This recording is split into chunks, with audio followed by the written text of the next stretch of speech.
Mainitin ba ang ulo mo? Aminin. So ang video na ito ay para sa lahat ng mga mainitin yung ulo. At dahil sa pagiging mainitin ng ulo mo, ang dami mong nasabi o nagawang mga bagay na mali, na nakasakit o nakapagpalala lalo sa isang sitwasyon. So hello mga ordinary. So alam ko hindi lahat aamin na mainitin ang ulo nila. Kasi bilang tao, part talaga ito ng ating emotion. Pero hindi dapat ito yung palagi nagdo-dominate. At marami siyang iba't ibang dahilan. But for me, nakaisip lang ako ng tatlo talaga na pinaka-root cause nito. Una, maaring may nagawang mali yung isang tao sa'yo. So let's say for example, nagsiselos ka kahit wala naman kayo. Umiinit yung ulo mo, di ba? Aminin. Pangalawa, sarili mong pagkakamali. Pero nadamay lang yung iba.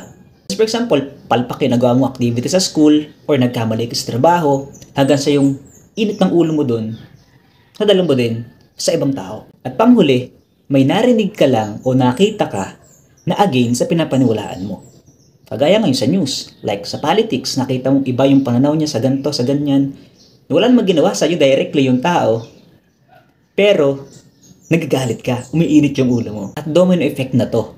Hanggang sa madaladala mo yung init ng ulo mo, papunta sa ibang lugar, papunta sa ibang tao, at boom! Magugulat ka na lang. So recently, may napalitaan ako yung nangyari sa road rage na nagkahumantong sa may napatay. Maaring naangasan siya or hindi siya nagawan siya ng hindi maganda nung isang rider. At dahil doon, yun yung first point, may nagawang mali yung isang tao. At ngayon, dahil nagawan ka ng mali, gusto mong gumante. So yun yung pangalawa, ikaw na yung gumawa ngayon ng mali. At dahil napagsabihan ka or dahil nag-revenge ulit siya, tumindi na yung tension. Maaari sa paligid mo, ang dami rin mga nagsasalita, ang dami rin kung ano sinasabi, at yung pangatlo, na wala namang directly kinalaman sa'yo.